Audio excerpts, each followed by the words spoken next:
করতাম, আয়না করে আমার মৃত্যু হতে পারত। আপনারা তো শহীদের লাশ পেয়েছেন, আপনারা কবর জিয়ারত করতে পারছেন, আমরা কবর জিয়ারত করতে পেরেছি। আয়নাঘরের বন্দি প্রকোষ্ঠে আমি তাদেরকে বলতাম, আমার লাশটা আমার পরিবারের কাছে হস্তান্তর করো তোমরা। কোনো জবাব পেতাম না।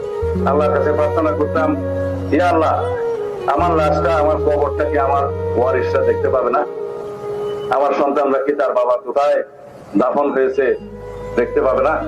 কবর জিয়ারত করতে পাবে না? তুমি মেহেরবান, তুমি দয়া করো। আল্লাহর কাছে প্রার্থনা করতাম, অশ্রু জলে সিক্ত করে আল্লাহর কাছে প্রার্থনা করতাম। আমাকে যেমন বিদেশে পার করিয়ে দেওয়া হলো, পাগলখানায় নিয়ে গিয়ে প্রায় 2 দিন পাগলের ওষুধ খাওয়ানো হলো, আমি আল্লাহর কাছে প্রার্থনা করেছিলাম, আমাকে কি এরকম একটি রাষ্ট্রে নিয়ে এসে একটা নাম জানাহীন লাশ হিসাবে এখানে দাফন হতে হবে? আমাকে জানাজা হবে না? আল্লাহ রাব্বুল আলামিনের কাছে প্রার্থনা করেছিলাম, আল্লাহ কবুল করেছেন, আমাকে স্বদেশে বীরের বেশে ফিরিয়ে নিয়ে এসেছেন। সুতরাং আল্লাহর দরবারে বিচার আছে, মজলুমের বিচার আছে, আল্লাহ কবুল করেন।